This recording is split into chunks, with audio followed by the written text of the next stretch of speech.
اعوذ باللہ من الشیطان الرجیم بسم اللہ الرحمن الرحیم وقال الذین، اور کہیں گے وہ لوگ اشرکو جو مشرک تھے، لو شاء اللہ اگر اللہ چاہتا، ما عبدنا تو نہ ہم عبادت کرتے، من دونہ اس کے علاوہ، من شیء کسی کی بھی، نحنو ہم، ولا آباؤنا اور نہ ہی ہمارے باپ دادا، ولا حرمنا اور نہ ہم حرام ٹھہراتے، من دونہ اس کے علاوہ، من شیء کسی بھی چیز کو۔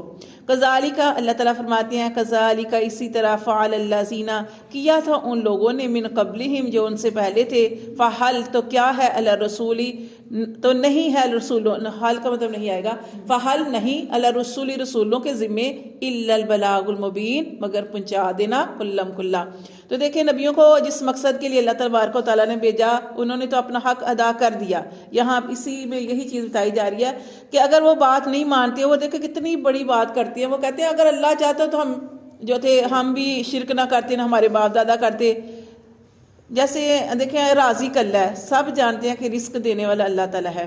اب انسان، اللہ تعالیٰ نے عورت کو گھر کی ذمہ داری سنبھالنے کے لیے بنایا، اور اپنے بچوں کے ساتھ نمازوں، جو نماز فرائض ہیں ان کو بھی پورا کرنے کو حکم دیا، حقوق اللہ، حقوق العباد سب کا۔ لیکن اسی طرح مرد کے ذمے باہر معاش کی تلاش کرنا، یہ ساری اس کی ذمہ داری ہے۔ بے شک اللہ رزق دیتا ہے، لیکن اللہ نے یہ ساری چیزیں اس لیے بنائی ہیں کہ انسان جو ہے اپنی ذمہ داری بھی اٹھائے، اللہ کے حق بھی ادا کرے، اور ساتھ اپنی فیملی کا بھی خیال رکھے۔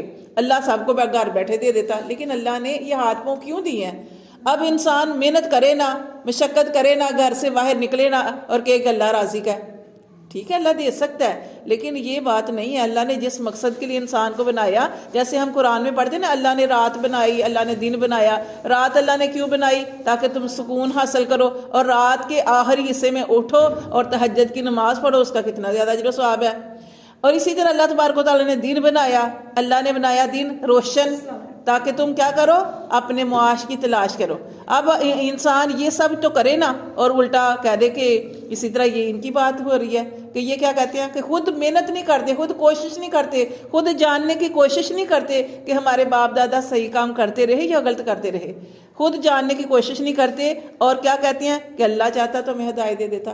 جیسے انسان کہتے ہیں اللہ چاہتا تو میں رزق دے دیتا، اللہ میں گھر میں بھی دے سکتا ہے۔ تو یہاں پہ ان کی بھی یہی بات ہو رہی ہے کہ وہ کہتے ہیں کہ اگر اللہ چاہتا تو نہ ہم شرک کرتے، اور نہ ہی ہمارے باپ دادا شرک کرتے۔ اللہ فرماتے ہیں یہ ڈھیٹ لوگ ہیں، اسی طرح انہوں نے بھی کیا، اور ان سے پہلے جو لوگ تھے انہوں نے بھی ایسے کیا، اپنی غلطی نہیں مانی۔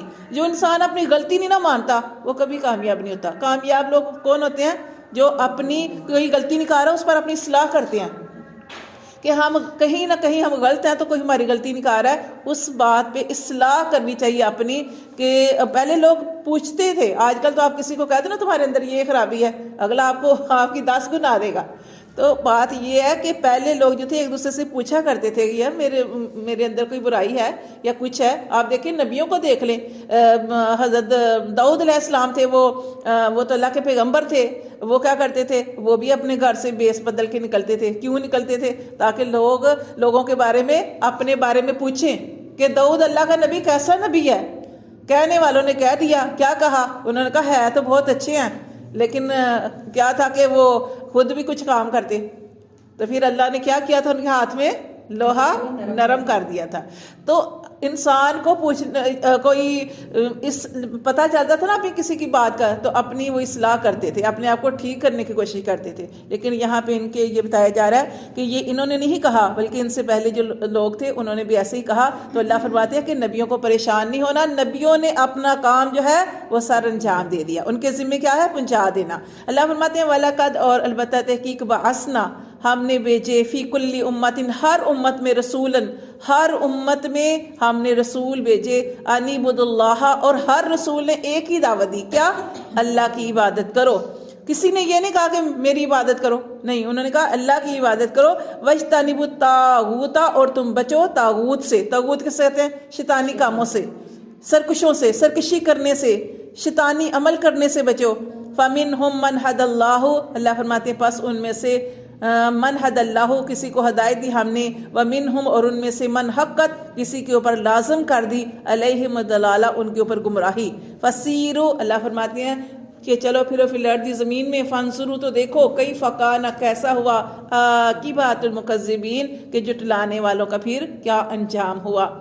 ان تحرس، اب نبی کریم صلی اللہ علیہ وسلم سے کہا جا رہا ہے ان تحرس اگر تو حریص ہے کس چیز پر؟ علی ہداہم، ان کی ہدایت پر، کہ آپ چاہتے ہیں کہ یہ سارے ہدایت کے اوپر آ جائیں، اگر تو حریص ہے ان کی ہدایت پر، فإن اللہ، تو بے شک اللہ، لا یہدی، اللہ نہیں ہدایت دیتا، من یضل، جسے گمراہ کرے، وما لہم من ناصرین، اور نہ ہی ان کا کوئی مددگار ہوگا۔ ہدایت کب ملتی ہے؟ طلب کرنے سے۔ جب آپ کسی چیز کی طلب ہی نہیں کرتے تو پھر کیسے ملے گی؟ نبی آپ کے لیے دعائیں کرے، نبی آپ کے لیے حریص ہے، اللہ کے نبی حریص ہیں، وہ چاہتے ہیں کہ یہ ایمان لے آئیں، لیکن اللہ فرماتے ہیں اللہ نے ان کی قسمت میں گمراہی لکھ دی ہے۔ کیوں گمراہی لکھ دی ہے؟ وہ کوشش نہیں کرتے، وہ جاننے کی کوشش نہیں کرتے، وہ اچھی محفلوں میں بیٹھتے بھی ہیں تو سنتے غور سے سنتے نہیں ہیں۔ انسان کو کب آتا ہے؟ جب وہ دھیان سے کوئی بات سنتا ہے۔ آپ کے سامنے جتنی مرضی کوئی اچھی باتیں کی جا رہی ہوں، لیکن آپ کسی اور جگہ پہ مصروف ہوں، آپ دھیان ہی نہیں دے رہے، تو آپ کسی ایسی محفل میں بیٹھیں تو کیا کرنا چاہیے؟ اپنے دل کا پیالہ خالی کر کے بیٹھنا چاہیے۔ پہلے سے بھرا ہوگا تو اس میں کیا جائے گا؟ اس لیے اپنے اندر کو خالی کر کے بیٹھنا چاہیے کہ جو بات کی جا رہی ہے اس بات کو سنا جائے، پھر آپ کے دل پہ اثر کرے گی، پھر اس کو دھیان سے سنیں۔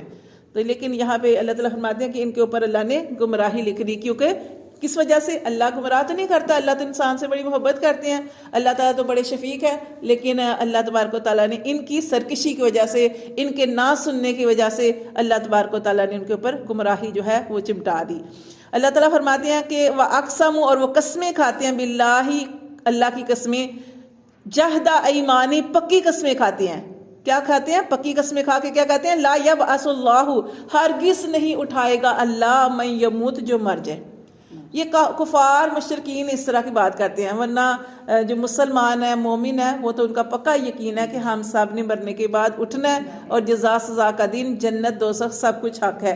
تو یہاں پہ یہ کفار کی بات ہو رہی ہے، مشرکین کی بات ہو رہی ہے کہ وہ اللہ کی پکی قسمیں کھا کے کہتے ہیں کہ اللہ ان کو کبھی دوبارہ نہیں اٹھائے گا، مرنے کے بعد اٹھنا نہیں ہے۔ اللہ فرماتے ہیں بلا، کیوں نہیں، وعدن، وعدہ ہے، علیہ، ان کے اوپر، حقاً، سچا، اللہ کا وعدہ ہے سچا، ولیکن، اور لیکن، اکثر الناس، اکثر لوگ، لا یعلمون، وہ نہیں جانتے۔ لیبینہ، تاکہ اللہ خوب واضح کر دے، لہم الذی، ان کے لیے، یختلفون فی، جس میں اختلاف کرتے تھے۔ اللہ نے قیامت کیوں رکھی ہے؟ کہ جو اختلاف کر رہے ہیں ان کو پتہ چلے کہ جس میں وہ اختلاف کرتے تھے۔ اللہ فرماتے ہیں وَلِيَعْلَمَ الَّذِينَ، اور تاکہ جان لیں وہ لوگ، کفروا، جنہوں نے کفر کیا، انہم کانوا کاذبین، کہ بے شک وہ جھوٹ بولتے تھے۔